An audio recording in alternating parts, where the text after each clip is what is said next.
ఇవాళ దురదృష్టం రామోజీరావు గారు లేరనుకుంటే వాళ్ళ అబ్బాయి గారు కూడా ఉన్నట్టున్నారు. ఇప్పుడు ఆయన పేపర్లో ఇవాళ చూడండి రాస్తారు. ఎంత తప్పుడు వార్త, ఎంత విషపు వార్త అంటే జగన్ రక్షణకే 986 మంది, ఇంట్లో ఉంటేనే ఇంతమంది, బయటకు వెళ్తే 2-3 ఇంతలు.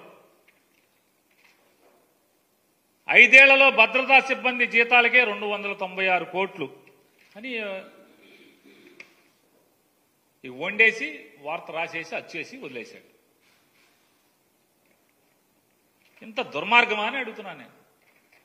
వాస్తవానికి జగన్మోహన్ రెడ్డి గారికి అట్ ఏ టైం మీరు ఎప్పుడు లెక్కేసుకున్నా కూడా సివిల్ పోలీసులకు సంబంధించి సిఐలు కానీ, ఎస్ఐలు కానీ, హెడ్ కానిస్టేబుల్స్ కానీ 18 మంది ఉన్నారు, పనిచేశారు మొన్నటిదాకా. ఆయన సీఎంగా ఉన్నన్నాళ్ళు ఆర్మడ్ ఫోర్స్ అంటే ఆర్మడ్ రిజర్వ్ ఫోర్స్ అంటాం, వాళ్ళు ఆర్మడ్ ఫోర్స్ 33 మంది, ఏపీ స్పెషల్ పోలీస్ బెటాలియన్ నుంచి 89 మంది. మనం జగన్మోహన్ రెడ్డి గారి సీఎంగా ఉన్నప్పుడు బయటికి సీఎం గారు ఎప్పుడు వచ్చినా ఎక్కడైనా మనం బ్లాక్ డ్రెస్సులతో ఉండేటువంటి అక్టోపస్కి సంబంధించినటువంటి 13 మంది. వీళ్ళు కాకుండా సీఎం గారి ఇంటి సరిహద్దుల్లో అంటే ఇంటి చుట్టూ కానీ లేకపోతే ముందు కానీ ఎటుకన్నా కానీ 23 మంది.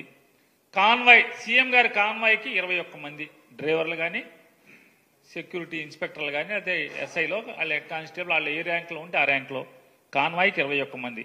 మొత్తం 196 మంది సీఎం గారితో ఉండేటువంటి సిబ్బంది. అంటే ఆయన కేటాయించబడినటువంటి 196 మంది సిబ్బంది.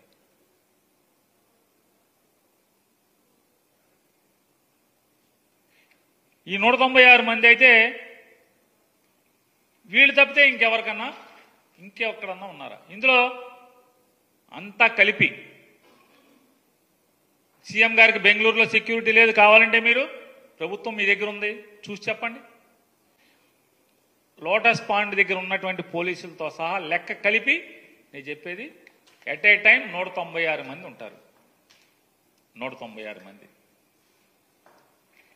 986 మంది అని చెప్తారు. ఎక్కడి నుంచి వచ్చారు 956 మంది? అంటే సీఎం గారు ఎంత దుర్మార్గంగా రాస్తారంటే దీంట్లో రామోజీరావు గారి అబ్బాయి ఎంత దుర్మార్గంగా రాస్తాడంటే 24 గంటలు మొత్తం బెజవాడ నుంచి సర్వీస్ రోడ్లు మొత్తం అంతా కూడా పోలీసులు మయమంట. ఎప్పుడు ఉన్నారండి? సీఎం మూమెంట్ ఉంటే ఉంటారు. సీఎం గారు బయటికి వెళ్తుంటే ఎన్ రూట్ అంతా, ఎయిర్పోర్ట్కి వెళ్తే ఎయిర్పోర్ట్ అంతా, లేదా హెలిప్యాడ్కి ఉంటే హెలిప్యాడ్కి ఉంటారు. ఎందుకుంటారు? అది లోకల్ బందోబస్తు. అది సీఎం వెళ్తుంటే, మినిస్టర్ వస్తుంటేనే బందోబస్తు చేస్తారు కదా. ఇవాళ లోకేష్ వెళ్తుంటే ఎన్ రూట్లో బందోబస్తు వేయట్లేదా? ఎవరు చెప్పారు వేయట్లేదని? మీరు చెప్తున్నారు. నిన్నటిదాకా చంద్రబాబు నాయుడు గారి మీద డబ్బా కబుర్లు రాశారు. ఏమని? చంద్రబాబు నాయుడు గారు నేను వెళ్తుంటే ట్రాఫిక్ ఆపద్దన్నాడని. మీ ఇష్టం, రండి. ఈనాడుని అడుగుతున్నా, TV5 అడుగుతున్నా, ABN అడుగుతున్నా. చంద్రబాబు నాయుడు వెళ్తుంటే ట్రాఫిక్ ఆపకుండా పలానా ఊర్లో ట్రాఫిక్ ఆపట్లేదు, బెజవాడతో సహా ఎక్కడ ఆపట్లేదు. మరి మీరు రాశారు కదా ట్రాఫిక్ ఆపుతున్నా, నా కోసం ఆపబాకండి అని. చంద్రబాబు నాయుడు గారి కారు ఏ సిగ్నల్ దగ్గరన్నా ఆగిందా? లేదా ఆ రూట్లో చంద్రబాబు నాయుడు గారి కారుతో పాటు, కాన్వాయ్తో పాటు ఎవరి కార్లన్నా కానీ, మోటార్ సైకిల్ కానీ వెళ్ళినాయా? ఫోటోలు టీవీలో ఏమన్నా వార్తలు చూపిస్తారా మీరు?